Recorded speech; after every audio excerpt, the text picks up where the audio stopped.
Hello, this is Daryl here, sending love as always. Thank you for tuning in. I just want to say if you like this interview, you can check our website for companion workbooks, action guides, tools, checklists, templates, and show notes with links for everything mentioned on the call. Just visit bestbusinesscoach.ca. That's best, B-E-S-T, businesscoach.ca. Enjoy. Hi, I'm Daryl Urbanski, and welcome to the Best Business Podcast. My mission is to help create 200 new multi-millionaire business owners. How? You'll do better when you know better. In my interviews, you'll hear from self-made millionaires, seven-figure business owners, authors, and world-class experts sharing how they did it so you can too without experiencing the same obstacles they did. Now, if you like this interview, please share it with a friend you think will benefit. They'll appreciate it, and I will as well. You can also connect with me on social media. Look for Daryl Urbanski, D-A-R-Y-L, Urban Ski, U-R-B-A-N-S-K-I, and add me so we can be friends. Now sit back, relax, and enjoy what I've prepared for you right here, right now.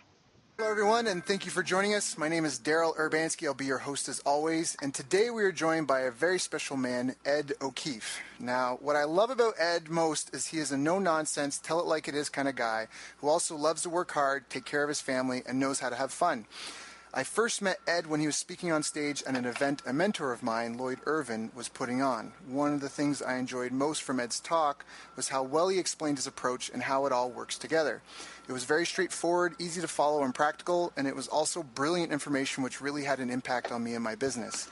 In fact, months later at Lloyd's birthday party, I really enjoyed it when I had a chance to talk with him a little more. And all I can say is Ed really gets direct response marketing inside and out, on and off stage. He's just a great guy to know. He comes from a huge family, like a huge family, and has 7 children himself, all under 10 years old. Ed is an entrepreneur, a best-selling author, and most importantly for you guys listening on this call, Ed has gone from being dead broke to cracking the code of starting and taking multiple businesses from 0 to multiple 7 and even 8-figure profits. He's the creator and founder of top-selling brands such as Inspired Wear, Marine D3, where he sold over 500,000 bottles, as well as strategic consulting products that help motivated entrepreneurs, showing them how to take their idea to market and scale them using multiple media channels.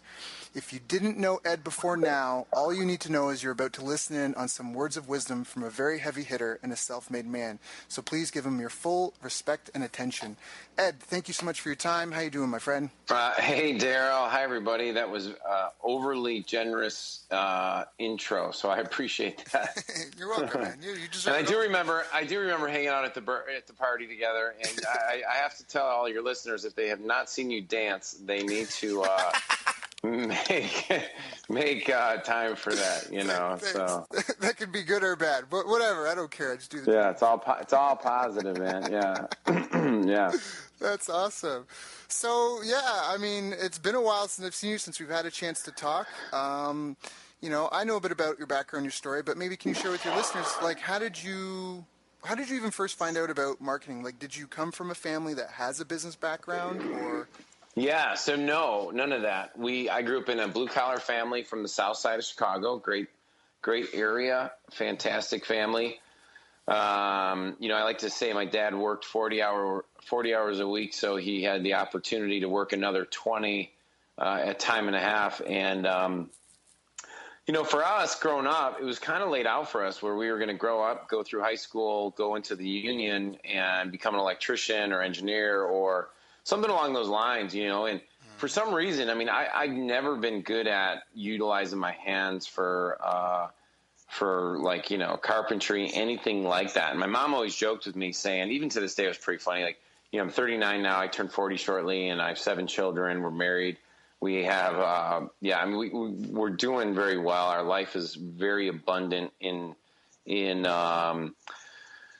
just so many ways that we're very blessed. I mean, you know, but we worked hard for it, right? The same thing. So, and I still am not handy. so that has one thing that has not changed. And I mean, I'll tell you funny. This is kind of a side thing, but I always like change. Like I do I do interviews, so I hate telling the same story over and over again. So this is actually a recent one, which is like last night. It's I'm sitting down to watch Game of Thrones.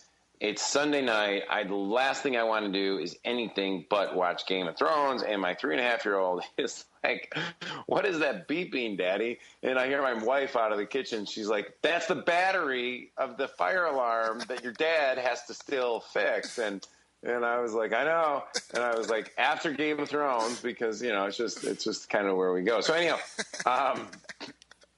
yeah, and so anyhow, I came from an awesome family. I was fortunate. Went to a great high school. Was fortunate enough to pick up volleyball around my sophomore year in high school after getting cut from the A team of baseball. It's kind of transition into volleyball, and went away, played 4 years of volleyball, got my nursing degree.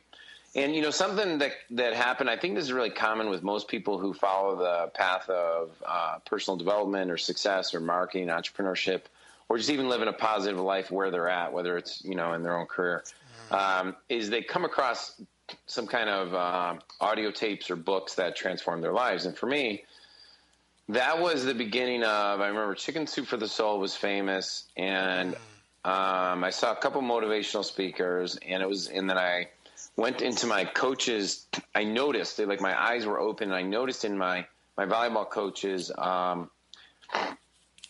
office, he had Psychology of Winning by Dennis Waitley, and he had Lead the Field by Earl Nightingale, and I asked to borrow those. Well, I still have those audio tapes today, so that borrow became into owning, I guess. But that was the first time I ever was told, even though I grew up in a very positive family where my parents were encouraging, my siblings were awesome, my coaches were all great, but it was the first time I ever was told that you can go out and create the life that you want, and you can go do what you want, and that we live in a land of freedom, and I would say, like, now we live in a world of freedom for most of the population, and it's only going to get better.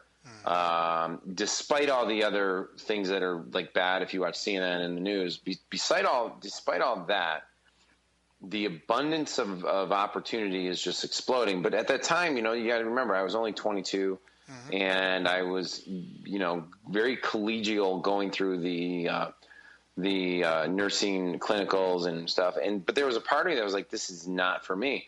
And so when I graduated college, I had already told my professors, even though they didn't listen to me, and I came home and said, I'm not going into this. And so I thought at the time I was going to be a motivational speaker, which I did, actually. I just didn't do a good job of it. And I was broke, for about 4.5 years there, man. It was a very long, arduous grind of trying different things, bouncing in, doubting myself, connecting to myself. It was just very our T-shirt company, Inspired Wear, that we're launching now. One of my T-shirts, and you'd appreciate this, most high-level athletes get it instantly, is, I have just a simple T-shirt that says grind. And on the back of it, it says, don't expect people to understand your grind when God didn't give them your vision.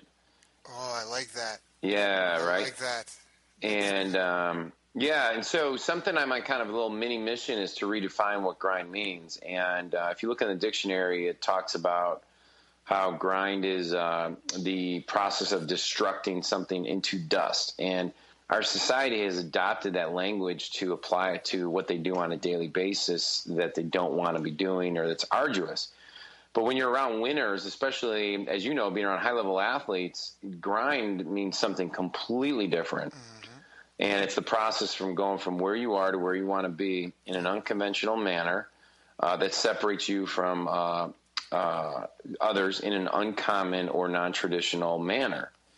And, another way of putting it is it's the path to greatness, right? Right. And so that 4.5 years was my first really arduous, on my own, independent, trying to figure the world out,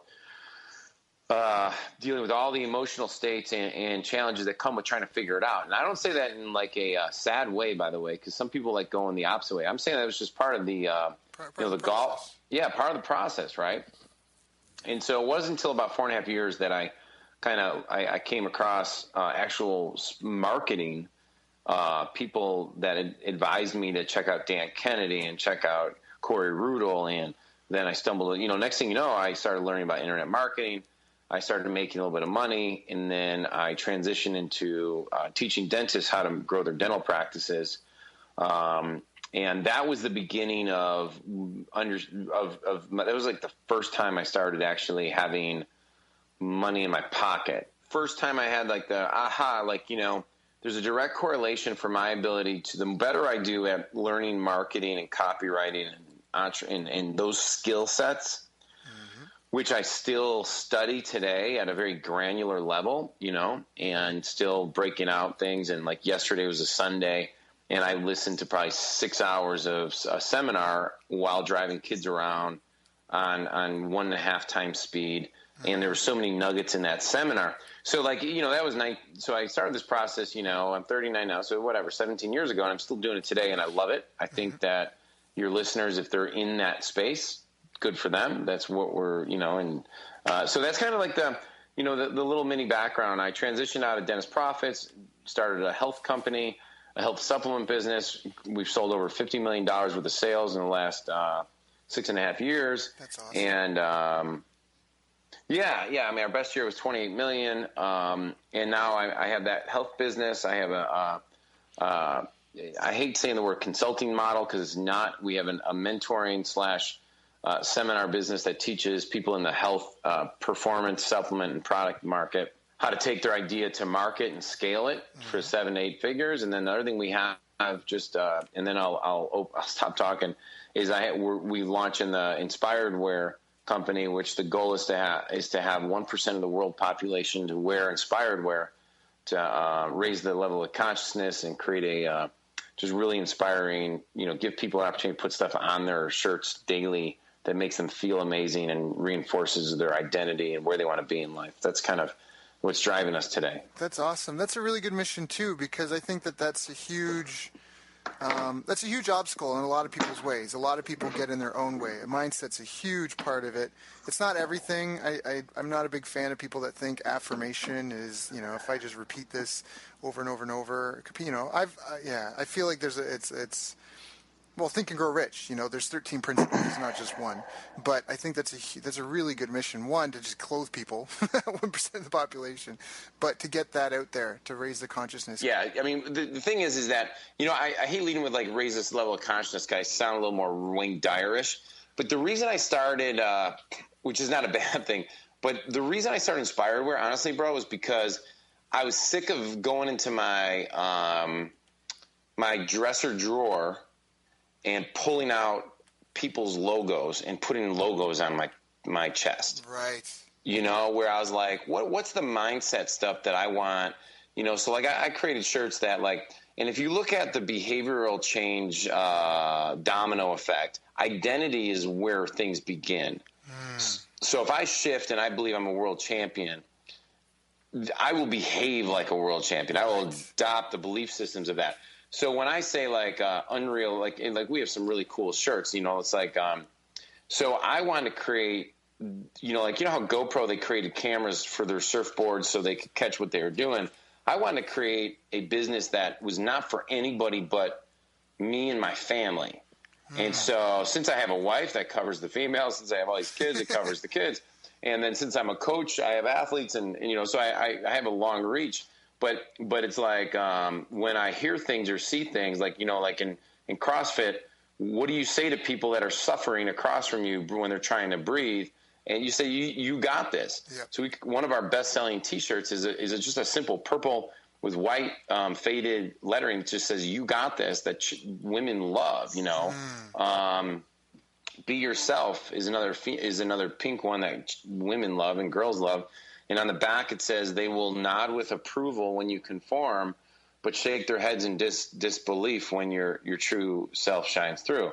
So that's stuff that it's an internal affirmation, but it also sends to the people around you this is a different messaging that is different than what you see elsewhere, and I am that person, right? So I mean I can talk about this stuff all day, but I'll flip it back to you for Well, whatever. but no, it's fine. It's totally fine because here's the thing: is like you said, you wanted to wear clothing that inspired you to improve your identity and make your family healthier, happier, healthier, and even the people you coach, and just have that impact on others. And that's even this whole podcast. I don't know if you're aware or not, but this podcast has the mission to help create 200 new multimillionaire business owners I because love it. businesses solve problems for people. Gary Benzavenga says that. He defines a market as a problem. A lot of people think a market is an age group or demographic or psychographic. He's like, it's not. It's a problem. That's what your market is. Problems are markets. So I want to help make a difference in the world. And with your own business, you can help every business needs a few hundred customers at least to kind of stay afloat, especially over the long term. But if you're helping businesses, now you can affect thousands and tens of thousands of people. So I think it's a great mission, and it definitely. I mean, people.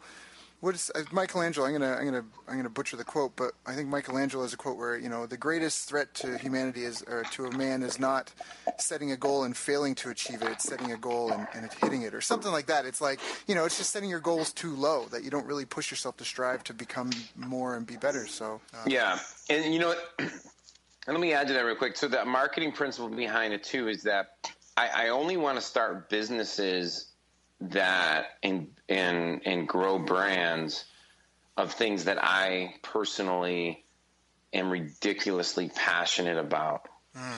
And the reason is, man, is because the typical marketing formula is find a hungry market, find out what they want, and then give it to them. And I think that's right. And I think that's a great bulletproof system. But I think we're in a time that social media and globalization and technology and the ability to crowdsource things means that why would you ever do stuff that isn't congruent with your spirit and who you are at a core level? Why go on a mission that you're not willing to, I don't say give your life for, but I guess in some ways, why do that? Like, why waste your freaking time? Yeah. Because now you can. Yep. And so, I was sharing with a young group of inner city kids, like, you have the same exact resources that everyone else does. You have Amazon.com, you got YouTube, you got Facebook, you got social media, and you have the ability of doing it. And so does everybody who's listening to this. So, something I was really conflicted with in our health supplement business, we have phenomenal products that I take daily. I have my routine. I take our 3 top omega-3s with super antioxidants, and I take our probiotic. That's the 4 products I take daily. Those are all our best sellers.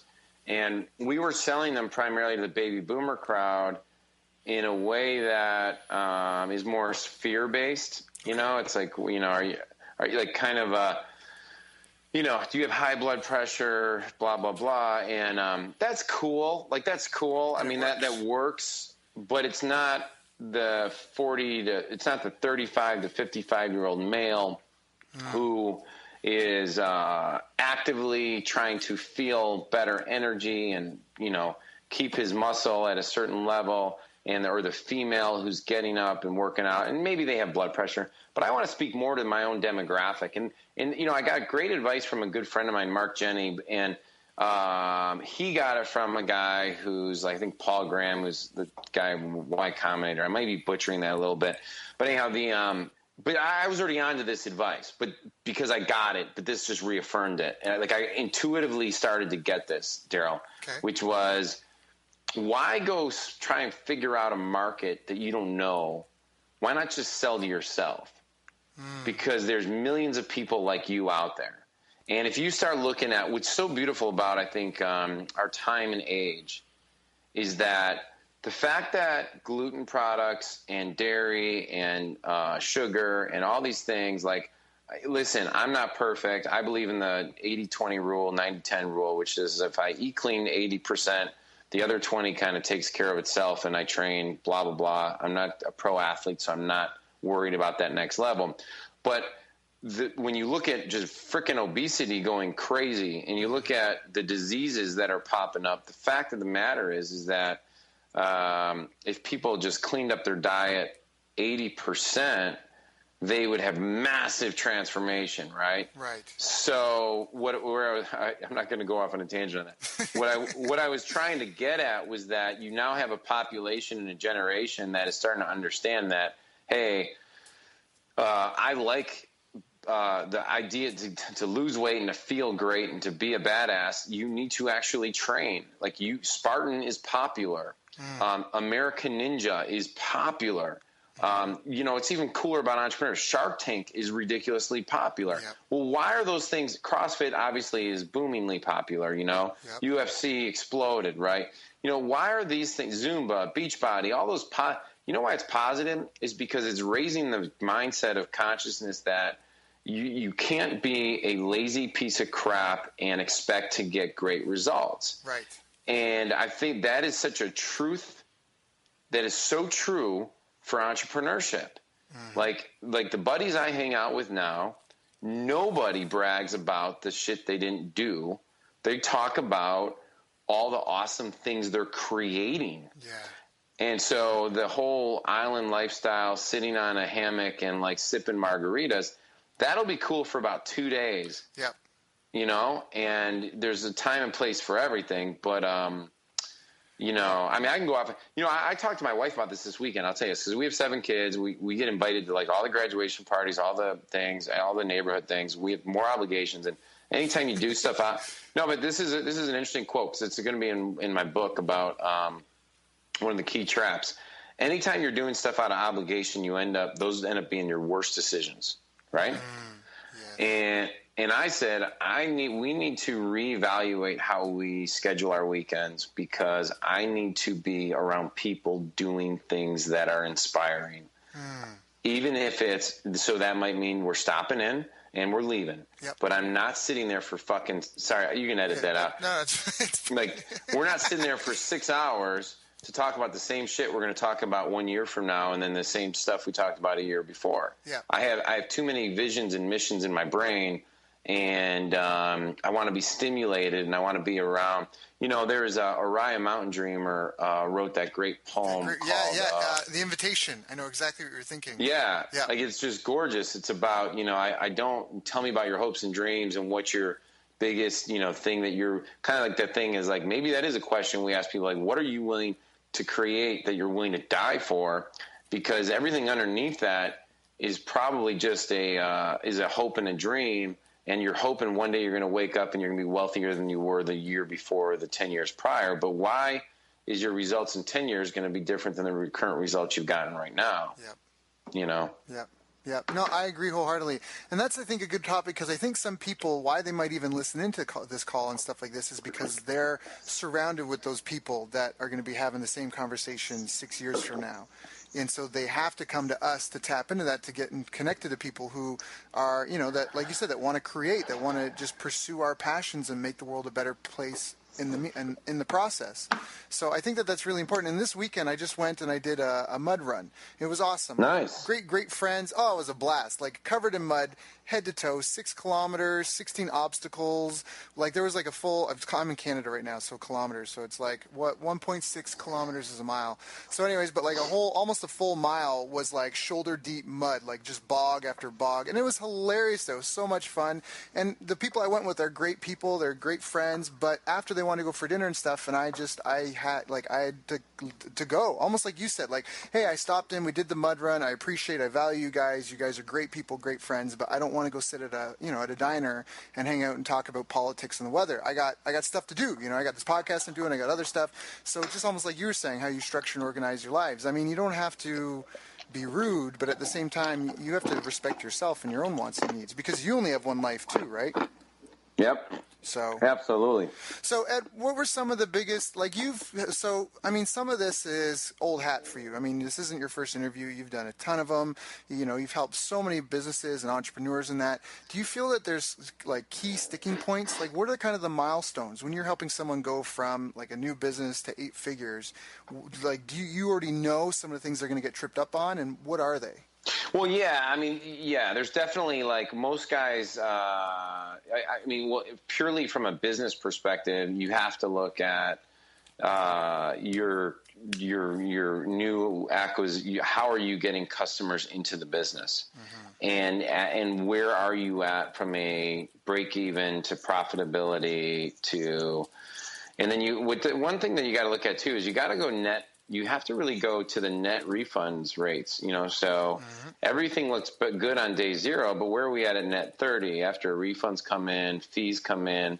And then something I didn't do for a really long time, Daryl, that I think is lack of being aware and really only learning from quote unquote marketing guys or direct response marketing guys, is the focus is so much on the marketing that we forget that in business you have two sides of the fence. You have the profit and loss statement. You have to actually, all this shit for me was self-taught. So I had to go learn. Like I didn't create it, but I had to go seek out mentors, read the books, just like yourself, just like everybody else. And then probably when you went to college, even if you did get your MBA, there's a big difference between concepts and application. So when you're looking to scale, the speed of movement of going from acquisition to ascension is very, very critical. Like, so is my customers buying my product number 1, number 2, number 3? I'll tell everyone a quick story that, there's the old story about a dry cleaner. Once you go to a dry cleaner 4 times, they got you. And so the question is how do you create an experience for your customers that they habit pattern going to you, right? Like Inspired Wear, for example, we are giving away.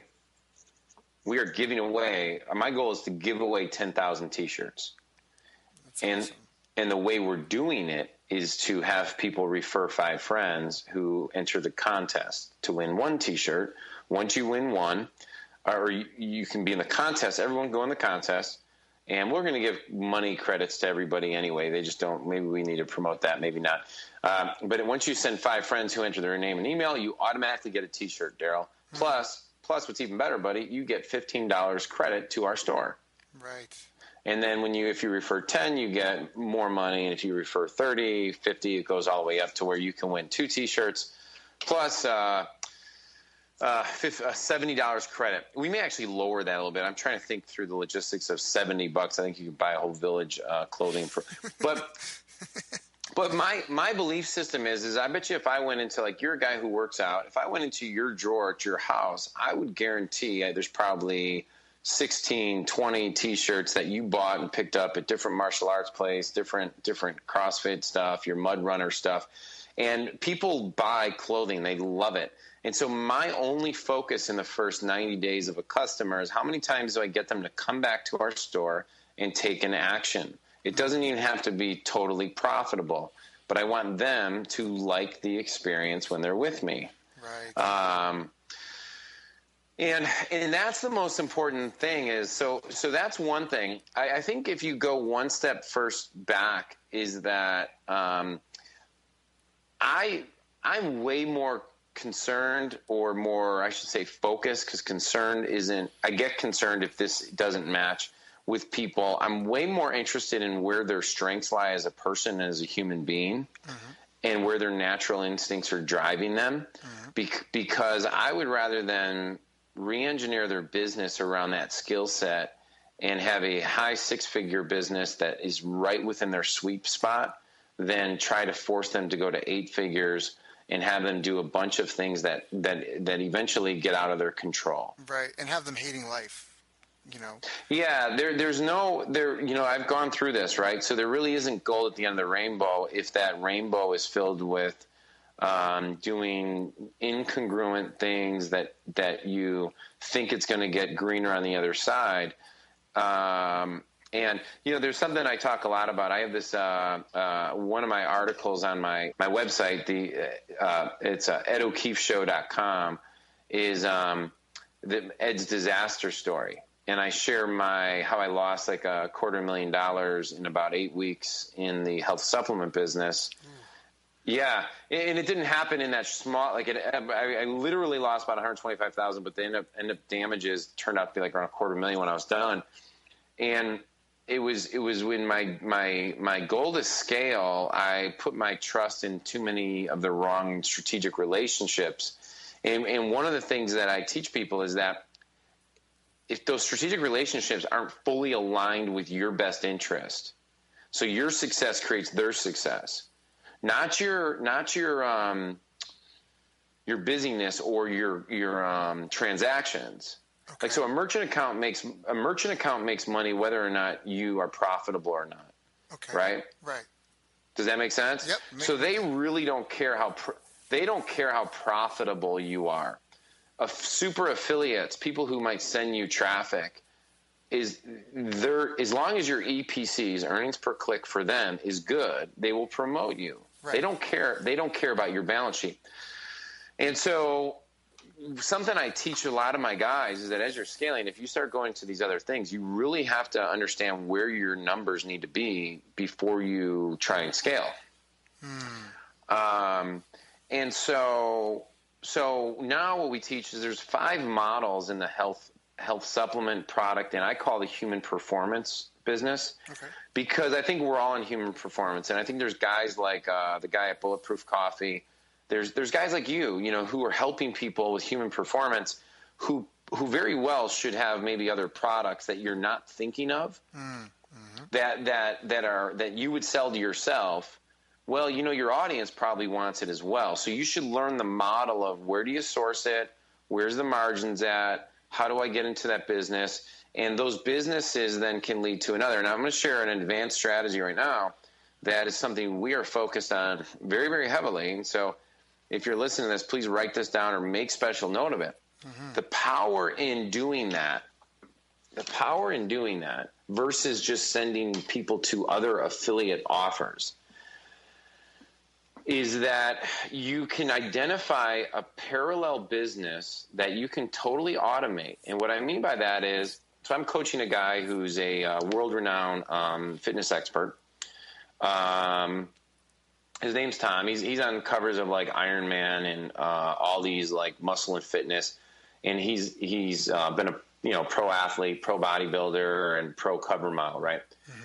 And he's got a really unique method of teaching people how to lower inflammation in their body and eat organically, and eat clean.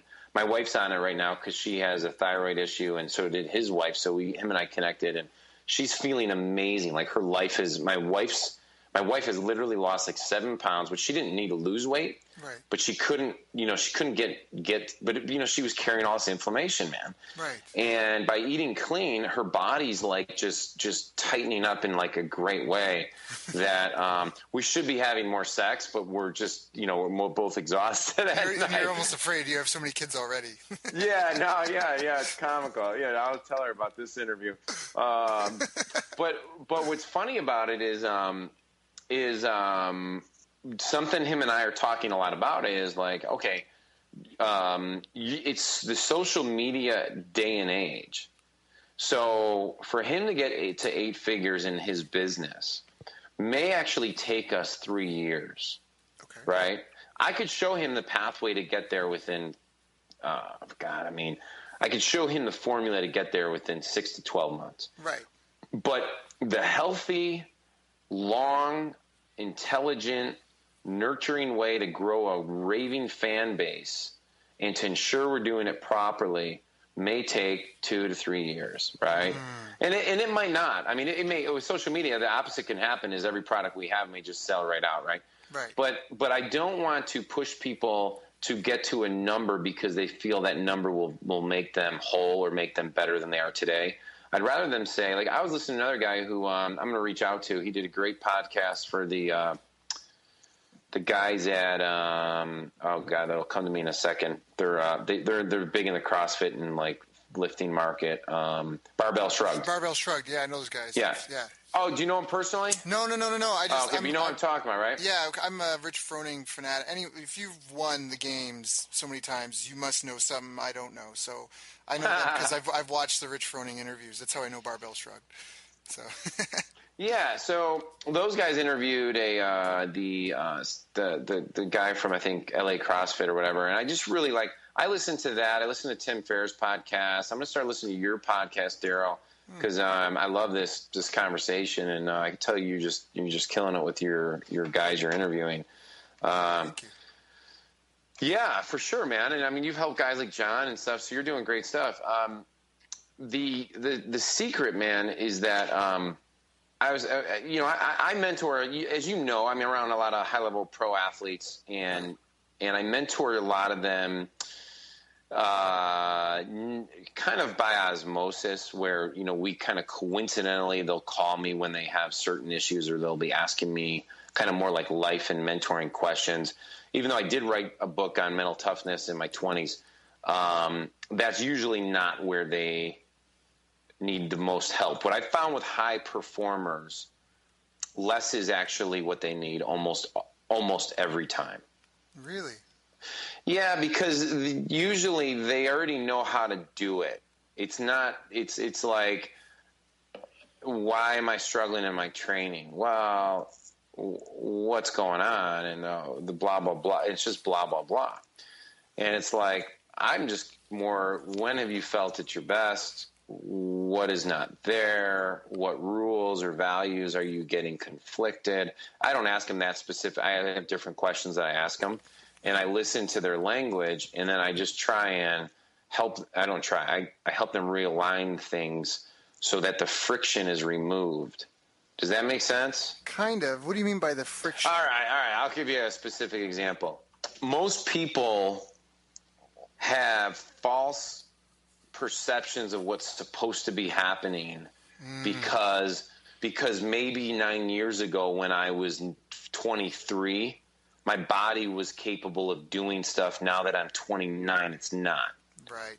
So I was able to recover. I was able to train 6.5 hours. I was able to wipe the floor of everybody.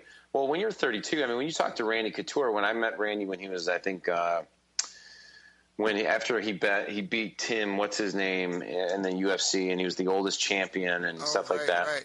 Yep. So Randy, the rules a guy like Randy Couture had at age, for some reason, 44 is what's hitting me in my head, but I think it was between 40 and 44 for him to be a UFC champion.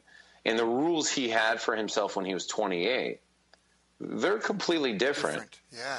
So it's just so by if he tried to have the same rule set and expectations, he's going to have what I call friction. He's also going to have cognitive dissonance in his head. So he's going to be expecting something that's not realistic, and he's going to be seeing that gap. And in that gap creates delays. If people have delays, then they can't trust their training. If they can't trust their training, how in the hell are they going to trust their game plan? If they can't trust their game plan, they can't let their unconscious mind take over when it's time to compete. So they all kind of layer upon themselves. And so when I've coached high level, my teams have done very, very well. I notice something takes over, which is I stop having to ever talk about motivation. I stop ever having to talk about fear. Like, it becomes more about helping them be themselves. Right. And at that point, so what I mean by making less is the distractions need to go, the cognitive dissonance needs to disappear. The Josh Waitzkin and Tim Ferriss were on a I think it was the two of them. I don't want to screw it up, but they were on a call with a super high level hedge fund manager, and what they helped him do is they figured on, is how does he crush his first 2 hours of the day? And that became his tip of the spear. And then from that point on, everything else was only going to get better. And so less is more. So where maybe that guy was trying to do 18 things in the first 2 hours, they were like, no, you're going to have a high protein, low carb diet. You're going to get your greens in. You're going to get your workout in. You're going to spend a little time with your family or pray, whatever your thing is. You help. I mean, because it's always individual, but there's certain commonalities, right? Right, of course. Go through your checklist in your emotional state. I created another audio about why I think people pay Tony Robbins $1 million a year and a lot of this high performance coaching stuff, Daryl, is kind of the stuff I love talking about because I think entrepreneurs are the same thing. It's all the same thing. So less is almost always more in the case of when you start looking at high performers. Right. No, and I think you're right in the case of entrepreneurs in the same way, because a lot of the stuff, it's the same. Like, I mean, for a lot of the people in the world, they just go to work, they clock in, they clock out, and as long as their work is satisfactory, then they just get a paycheck and they get to go home. But when you are directly responsible for the amount of money you generate at the end of the day, every day is competition, and some days you might not be on your game, but you're still at the competition. So I love the analogy between the two. And I think just like in athletics and business, I think it's very Shakespearean. I think that people often succumb to their own personal character flaws. I think that's why so many entrepreneurs and business people and athletes are into personal development, because they'll psych themselves out. Like you said, you call it cognitive dissonance. Like, they just, you have to. Otherwise, you're going to fall victim to your own flaws. And I think that, I think that's very, very, very transferable for that. I don't think there's a big difference. I think maybe one's more physical based, but at the same time, it's still about pushing yourself. It's about grind, to bring it back to what we talked about at the beginning. Yeah, so then just to give everyone to close the loop on that, so then what I will do there is ask them some questions like, what would need to be most important for you to feel ultimate confidence? There was one super high level athlete that everyone would know if I mentioned their name, who said they wanted to feel, it was a unique language pattern, but it was the first time I ever heard it, to be honest with you. And I said, wow. Because what I said was, what do you want to experience on a daily basis? Right. When training and getting ready for your next, competition. And they told me, and I said, oh, crap, that's an interesting language pattern. And I always go to language because I feel like language reveals the eyes of the soul. It's from my NLP training, my hypnosis training. And so then from that, I said, okay, well, what would need to be happening in order for you to experience that? And then when he laid it out, the fact of the matter is he could not hit that criteria. Just physically he couldn't, like no more, because of injury, because of limitations, because of whatever it might be. And so he was screwed if he didn't change that criteria. Right. He was just totally screwed. And so was everyone around him. And so we worked on just realigning those rules and then creating so then what can we control to create that same outcome, that same energy directional experience. Okay. So by just realigning that, you lose friction. And then now it's like, okay, cool. I don't have to worry about that because it's gone. That stuff, it's my old rules created that, but now I have these new rule sets that allow me to do that. I another UFC contender right now who I'm talking to and mentoring slightly. And again, you got to look at rule sets and values and see how they work together. Them being incrementally better at a certain thing is already going to be programmed into their game plan by their coach, right? Right. And assuming two guys are at the same level and they're doing the same game planning or something at a similar level, the guy with less friction is going to outperform. Right. So. Yep. You got to get out of your own way. Yeah. Yeah, totally. Yeah. No, I agree with that wholeheartedly. I learn a lot of stuff. It's funny because it's so, not to go into too much of my own tangent, but so I'm adopted. And the family I was adopted by, they're very much into 10-pin bowling and golf. But I kind of dropped out of both of those kind of as soon as I was old enough to make my own decisions. I'm just not into them. I'm more into you saw me. I'm Brazilian Jiu-Jitsu, MMA, mud run, triathlons, CrossFit. I'm very an active kind of guy. But it's funny because even just hearing you talk here, and I think especially my dad, he is so into the psychology of the bowling and the golf and constantly having to step up at both of them. Every shot you're on, step up and have to clear your mind. And almost like you said, the person who has less friction will execute better because they're not going to step on their own toes. They're not going to second guess themselves. They're going to be consistent, congruent, and they're kind of thinking from their thinking's based in reality of where they're at. That kind of hit home for me because I hurt my back this year doing back squats. I've never been a weightlifting guy, and I was really putting up some big numbers in weightlifting and kind of want to see how far I could go. And then I don't know, I was just a CrossFit workout, did 25 sets of reps of a back squat, and the 26th one my right side gave out.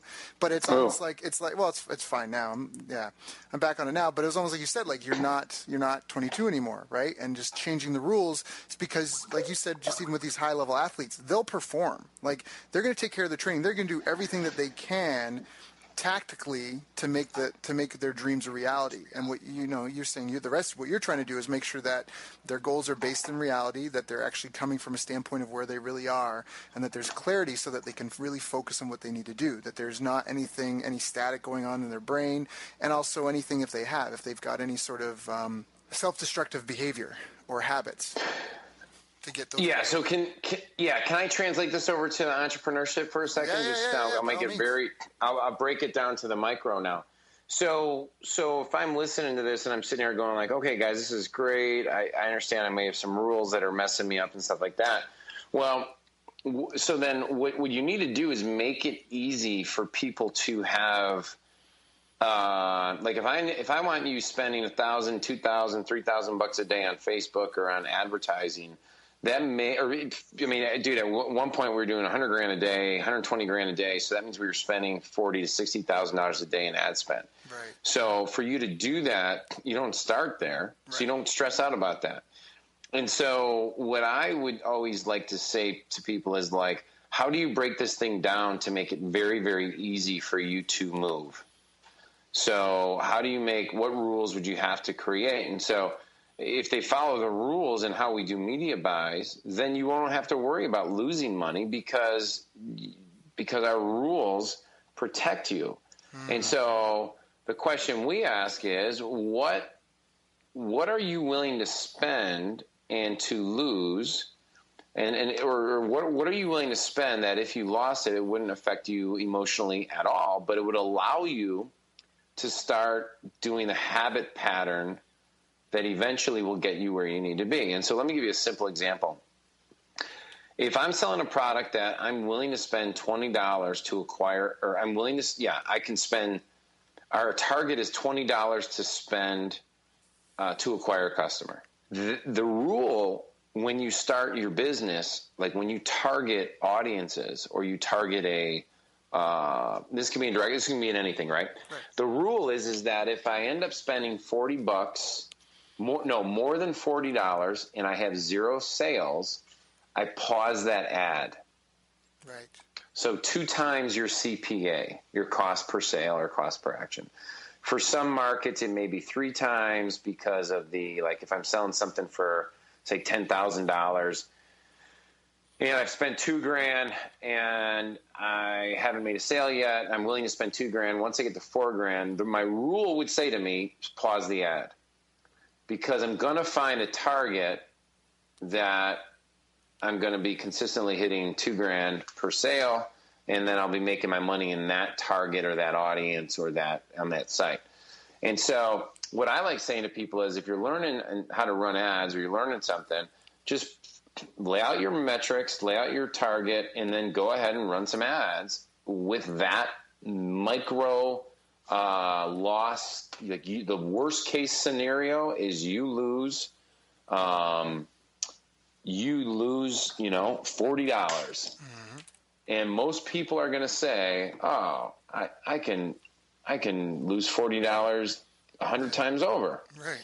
All right. Well, then guess what, buddy? You just gave yourself permission to run 100 tests over the next 90 days. So so if you ran a habit pattern where you tested 2 creatives or 2 landing pages or 2 whatever 100 times, you are going to be in a place where 99.9% of the population will never get to. So that's where the focal point needs to go in business. And you don't need to be a pro at the beginning. You just need to know what is the first step towards being the pro, and then build a foundation that when you rep this thing out and you're one of the best in the world at it, you now have a skill set that will work at the next level. Like you mentioned Lloyd Irvin, right? And one of Lloyd's founding principles when teaching white belts is that the real world champions is he's designing a culture where guys are to be world champions, right, at the black belt level. So he's not teaching them tricks that will only work against white belts. White belts. Yeah. You know, so it's all about where are we going. And if you take that same mentality, brother, I mean, it works for everything. Yeah, no, that's huge. That's huge and very powerful. So what has been, that's obviously something that's really helped you in your business career, in your life. What have been, well, what's one more thing? What could you say has been, like you mentioned paid media and you haven't really talked about anything else. So can you talk about paid media a little bit? Because some of the people listening, this topic has come up a few times and I get a lot of feedback from people because you've mentioned social media as well and you talked about growing fast versus growing slow. So could you maybe talk a little bit about paid media versus quote-unquote organic growth, which is more like word of, like having affiliates mail you and mail for you, or waiting for all this inbound marketing stuff to work that you're doing. And what are kind of your opinions on that? Like, you've talked about spending money to buy customers. Is that something you feel every business has to do? Or is that something that you think that, it should only be reserved for certain people? Yeah, no, I think you should have, so if you have a business that can benefit from virality and word of mouth, then you should have a strategy that combines virality with it. Now, how I look at it, though, is where can I spend money in order to bump my virality? So yeah, I mean, so the fact of the matter is, right, you can't, I'm trying to think of the best way to explain this without, because you asked, that's a big chunk question. It is a big chunk question. That's okay. That's okay though. So like with paid advertising, what I would suggest for everybody is pick a channel that they have a strong resonation for, based that they know for a fact their competition is already killing it with. So if I use compete.com and I use a couple of my tools and I find out that this company's getting 60% of their traffic from Pinterest and I'm committed to dominating this business, well, I'm not going to go learn, Instagram. No, I might learn Instagram because it's very similar. I'm not going to go learn. I'm not going to go learn Twitter ads, right? I'm not going to go learn Twitter ads and 6 other things. I'm going to go study what they're doing and try and reverse engineer what this company's already doing on Pinterest. Then I'll see where So then I'll just run my system, which is I'll go buy any courses. I'll go study who's talking about it. I'll look on YouTube.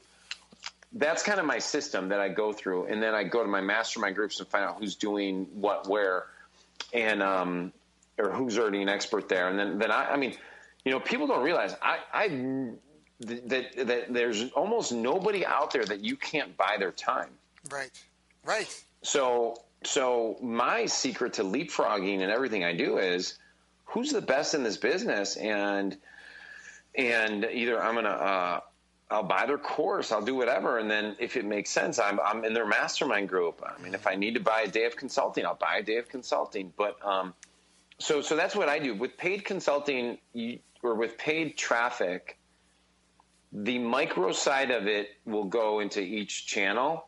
So the first element, let's break down the strategy I'm about to give. So first strategy is, where's your competitor at? How are they getting the traffic? What creatives are they using? What offer are they using? What sales funnel are they using? And I will videotape the entire funnel, left to right, full thing. And then I will say, hey, okay, cool. Can we replicate this? Can we do something similar? Can we make it better?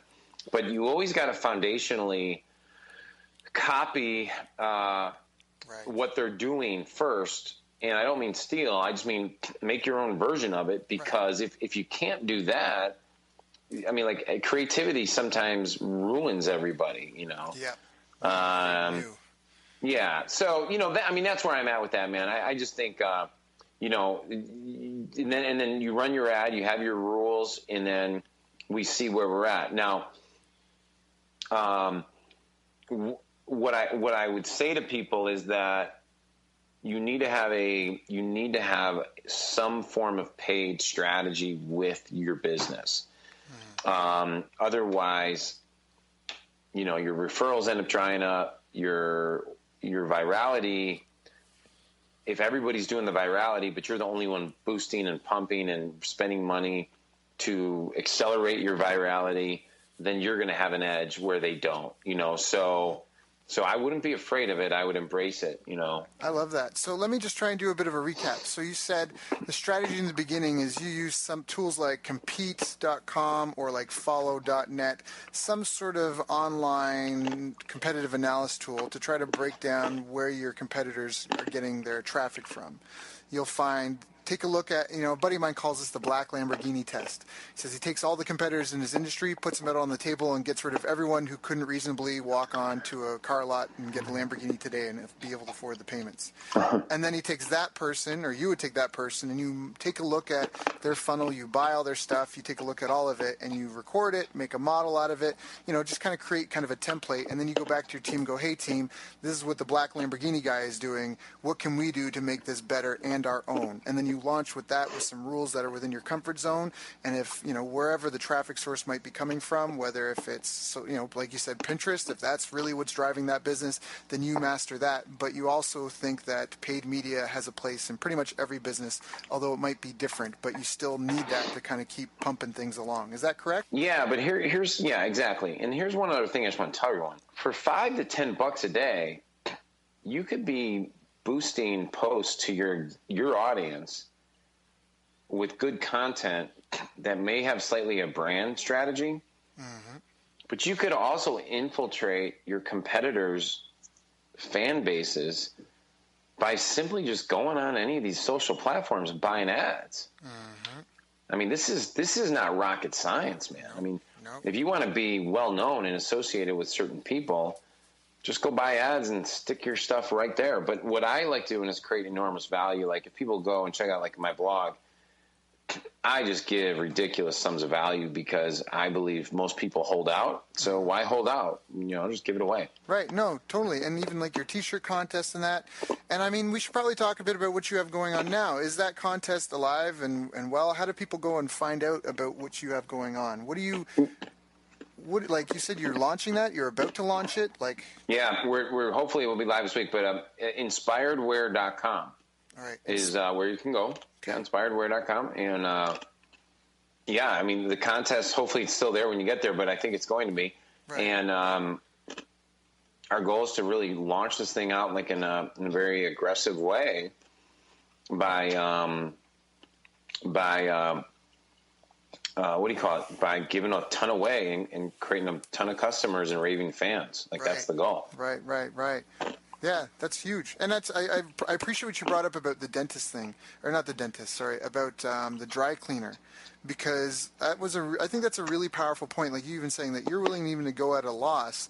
I mean, that's a conversation. We don't have time for that today, but a conversation versus profit versus growth.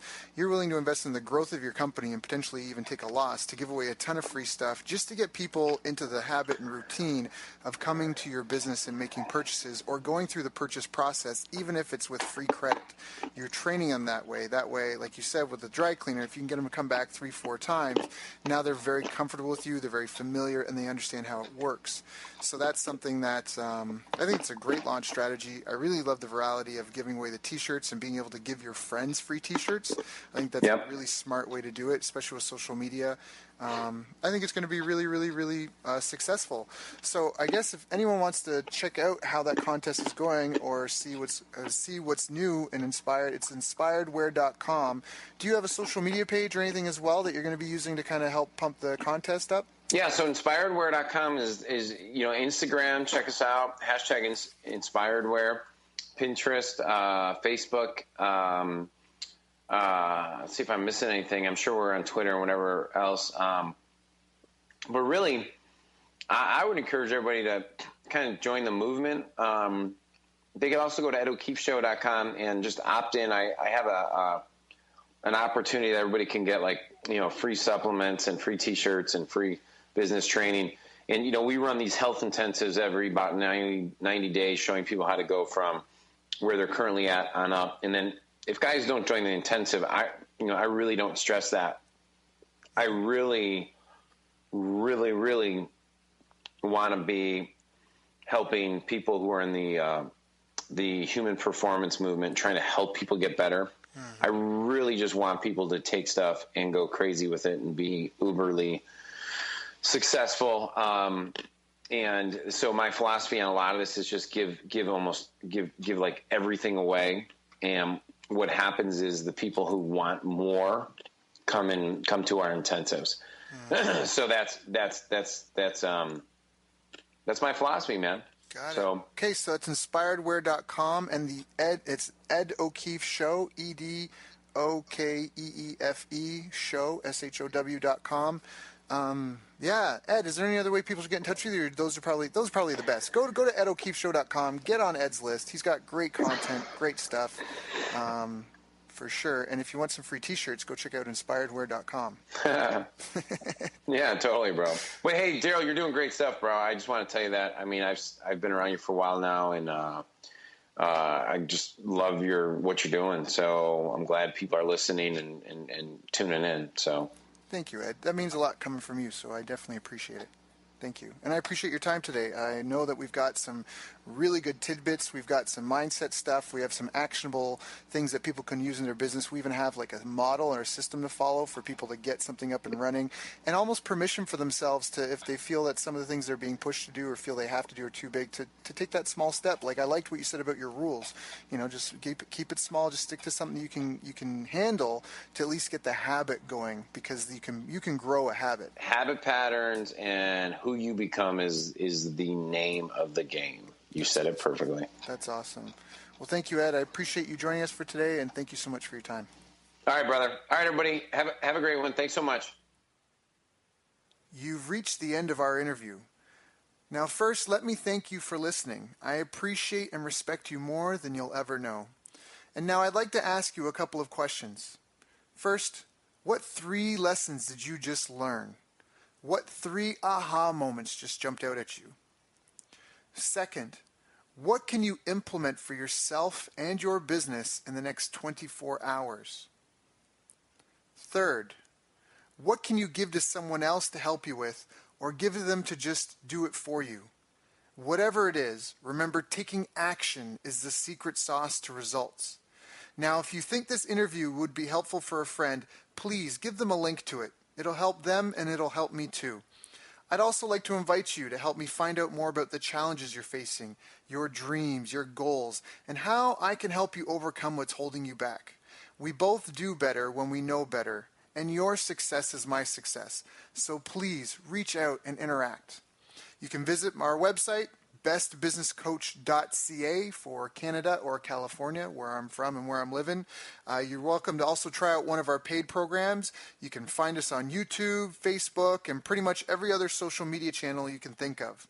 You should also subscribe to the podcast, and if you're enjoying them, please leave us a nice review. It really helps.